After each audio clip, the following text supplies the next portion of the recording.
Halo semuanya, selamat datang kembali di kelas Technopreneurship versi online, pertemuan ke-9.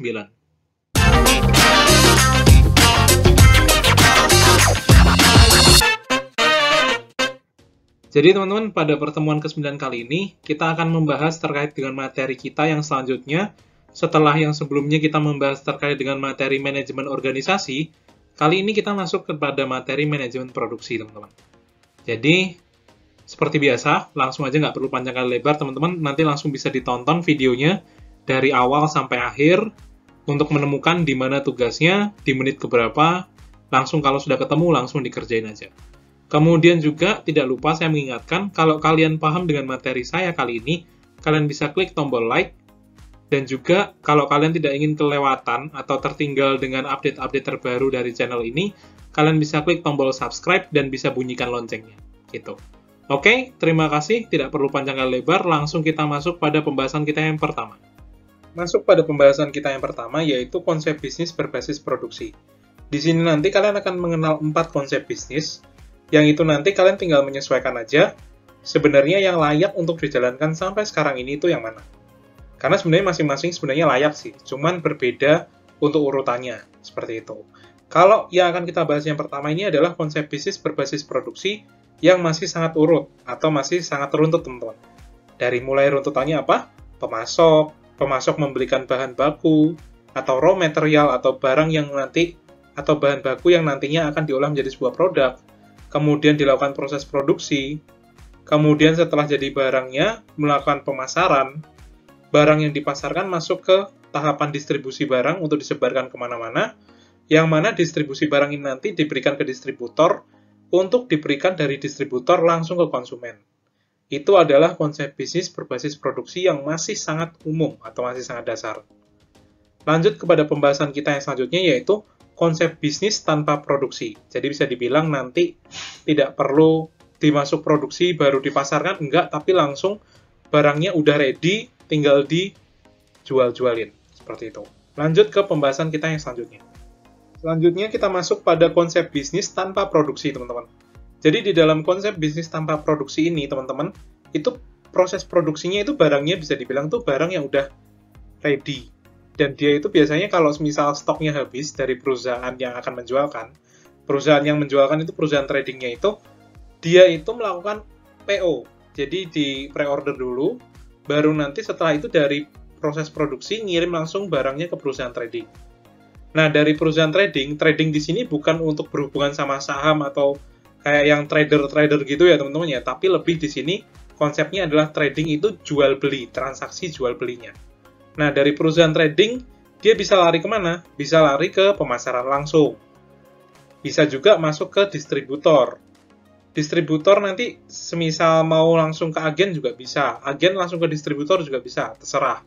Tapi perusahaan trading itu juga bisa masuk ke outlet atau agen-agennya distributor. Kemudian perusahaan trading itu juga akan masuk kepada yang namanya wholesaler atau penjual yang skalanya lebih gede.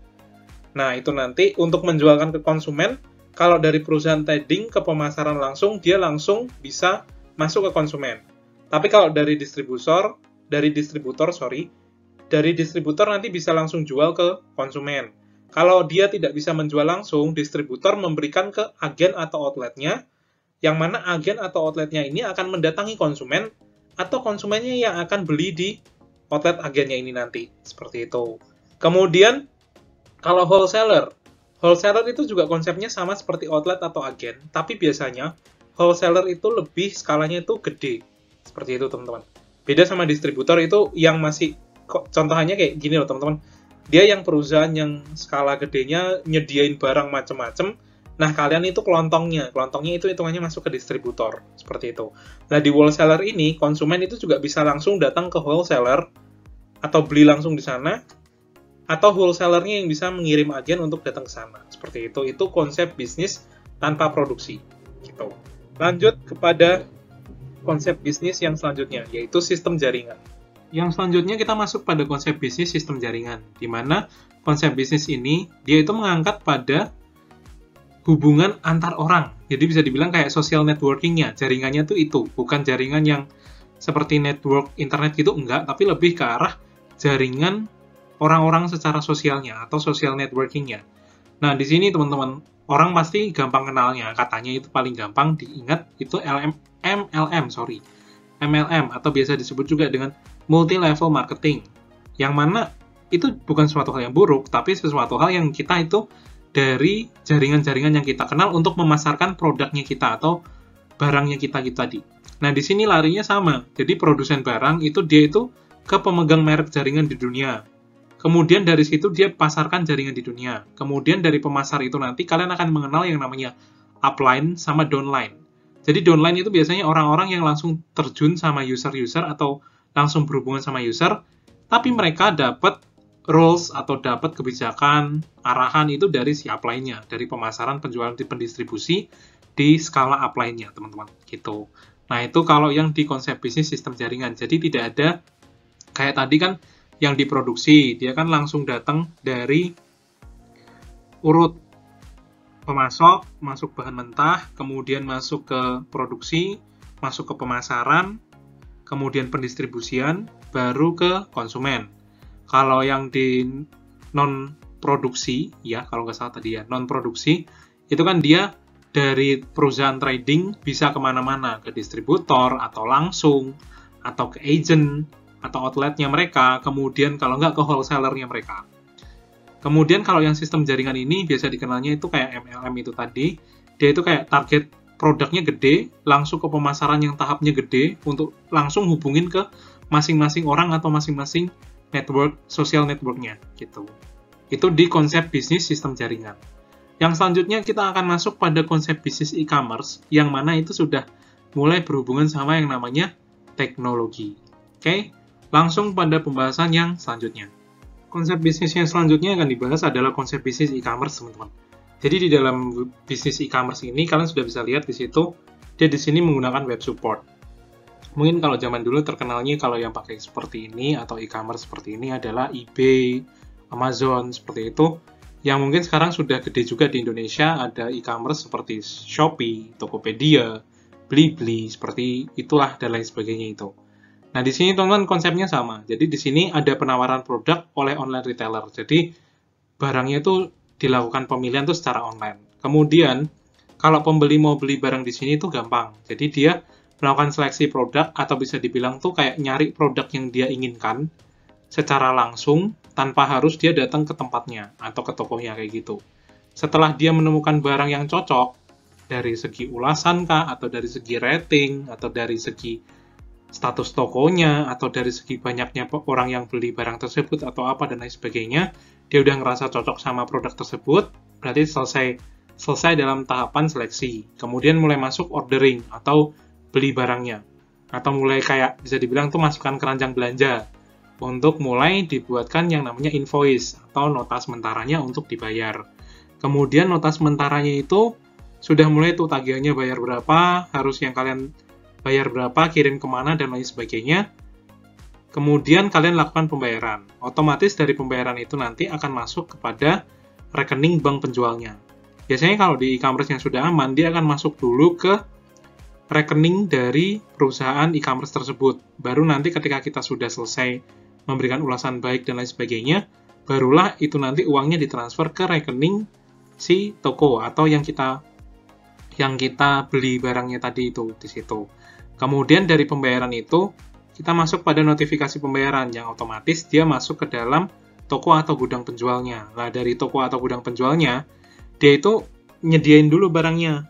Kalau misal barangnya belum ada, dia order dulu dari pemasok. Dan pemasok langsung masuk ke toko atau gudang penjual. Tapi kalau barangnya sudah ready, berarti dari tahapan pembayarannya sudah dapat info nih, oh aku sudah dibayar nih, tinggal lakukan pengiriman. Dia langsung melakukan ke perusahaan shipping atau jasa kurir yang sekarang ini, seperti JNE, JNT, dan lain sebagainya. Kemudian dari jasa kurir langsung dikirim ke penerima barang, seperti itu. Itu yang secara e-commerce, teman-teman. Tapi kalau mungkin yang e-commerce lebih secure atau lebih aman lagi, kan kalian tahu sendiri. Biasanya kita dikasih nomor resi, atau mungkin kita dapat nge-track barang kita tuh sekarang posisinya lagi di mana. Begitu, jadi lebih jelas dan lebih terjangkau. Lebih terjamin keamanannya dan kita tidak mungkin dirugikan. Kayak gitu, kecuali kadang tuh ada yang memang toko-toko nakal yang di online shop, kayak kalian ngerti sendiri, yang dari segi ulasan ada yang ngomong kita tidak nge-check out, ke-check out sendiri, padahal itu memang dari sistemnya yang otomatis akan nge-check out ketika kita tidak melakukan tindakan apapun di situ, kayak gitu. Kalau kita ngelakuin, udah terima barangnya, kita otomatis harus ngelakuin tindakan untuk ngeberikan statusnya tuh kayak, oh sudah dikonfirmasi, sorry, bukan di check out, tapi lebih ke arah konfirmasi penerimaan barang, kayak gitu. Itu lebih aman sih teman-teman. Kalau yang sekarang lebih aman banget menurut saya secara konsep bisnis si e-commerce ini tadi, gitu. Oke, itu adalah 4 konsep bisnis dari tadi. Yang paling awal adalah konsep bisnis produksi.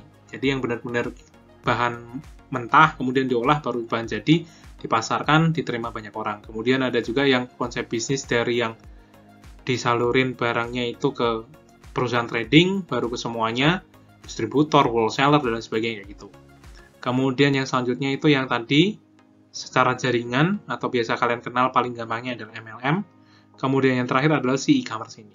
Seperti itu adalah dari konsep-konsep bisnis yang terdapat dalam manajemen produksi, teman-teman. Oke, lanjut kepada pembahasan kita yang selanjutnya adalah lebih ke arah ringkasan dari si manajemen produksi ini sebenarnya apa sih, gitu. Oke, lanjut ke next pembahasan. Nah, di dalam next pembahasan ini ada gambaran sedikit dari foto dari semacam ringkasan, apa itu sebenarnya manajemen produksi. Jadi manajemen produksi itu meliputi perencanaan sistem produksi, sistem pengendalian produksi, dan sistem informasi produksi. Yang mana semuanya ini nanti akan masuk ke dalam sebuah proses manajemen yang meliputi dari perencanaan, pengorganisasian, pengarahan, pengkoordinasian, pengendalian, perbaikan, dan pencatatan data. Kayak gitu, itu adalah di tahapan si manajemen produksi. Jadi bisa dibilang untuk membuat sebuah produk, itu dari si bagian manajemen produksi itu melakukan 3 tahap, yaitu perencanaan, pengendalian, dan juga memberikan informasi yang jelas terkait dengan sistem informasi, yang membuat sebuah sistem informasi atau memberikan informasi yang jelas terkait dengan produk yang akan dijualkan. Yang mana itu nanti semuanya dikelola dalam satu proses manajemen, meliputi dari perencanaannya bagaimana, organisasinya bagaimana, directingnya kayak mana, kemudian pengkoordinasiannya kayak mana, dan seterusnya. Seperti itu adalah sebuah manajemen produksi yang ringkas. Yang selanjutnya kita akan masuk pada yang namanya peran penting dari manajemen produksi dalam sebuah bisnis. Langsung kita next pembahasan, teman-teman. Masuk yang selanjutnya adalah peran penting manajemen produksi dalam bisnis. Jadi teman-teman, kalau dari gambaran tabel ini, intinya sebenarnya itu apa? Contoh, di situ saya ngambil contoh yang bagian pengiriman ya. Itu yang disebutkan adalah kecepatan sama keandalan. Dari segi kecepatan pengiriman, Pizza Hut itu memberikan garansi makan siang 5 menit. Kemudian kalau dari segi keandalan pengiriman, Federal Express itu memberikan slogan, pasti dan tentu tepat waktu. Jadi kayak, udah pasti kalau kalian pakai Federal Express, itu pengirimannya pasti dan tentu tepat waktu. Jadi bisa dibilang udahlah nggak perlu diragukan lagi. Kayak gitu. Itu adalah strategi khusus yang diciptakan sama pihak bagian manajemen produksinya. Dan biasanya, keputusan-keputusan yang diambil sama manajemen produksi itu banyak banget dan bukan sembarangan. Karena melihat kalau kita ada melakukan salah satu tindakan yang keliru atau salah di bagian manajemen produksi, itu pasti nanti akan berefek dari produk atau jasa yang diberikan dari perusahaan kita ke konsumen. Jadi kayak contohnya mungkin kalian bisa lihat berita-berita yang kadang tuh kayak, oh ini servisnya jelek nih, oh ini kurang gini jasanya, pengirimannya kayak lambat dan lain sebagainya. Itu sebenarnya bisa ditingkatkan dari bagian manajemen produksinya. Jadi bisa dibilang kayak memikirkan strategi bagaimana hal-hal tersebut itu bisa diminimalisir sehingga perusahaan mereka bisa nanti memiliki keunggulan untuk bersaing ke depannya. Seperti itu, teman-teman. Jadi intinya sebenarnya peran penting dari manajemen produksi itu penting banget sih, karena kalau nggak ada manajemen produksi, produk atau jasanya kita juga tidak akan dikenal banyak orang gitu. Jadi tetap harus ada strategi bagaimana caranya kita mengambil keputusan yang jelas untuk menghasilkan atau memberikan pelayanan baik jasa, produk, kayak gitu yang maksimal. Gitu, teman-teman. Oke, begitu aja untuk materinya terkait dengan peran penting dari manajemen produksi. Lanjut ke last slide. Oke, di last slide ini seperti biasa, teman-teman. Langsung saya sampaikan aja, selamat mengerjakan tugasnya. Sudah tahu kan tadi tugasnya di menit keberapa? dan di detik keberapa nanti kalian tinggal ngerjain aja. Deadline-nya akan keluar nanti mungkin ya sesuai dengan jam-jam sebelum kelas kayak gitu. Nanti kalian bisa menyesuaikan aja. Oke, kemudian seperti biasa kalau nanti kalian paham dengan materi ini, sudah saya umumkan di awal, jangan lupa klik tombol like, dan juga kalau kalian pengen selalu update dengan materi-materi dari channel ini, kalian bisa klik tombol subscribe gitu. Oke, terima kasih teman-teman. Selamat melanjutkan aktivitas. Thank you. See you on the next pertemuan, teman-teman.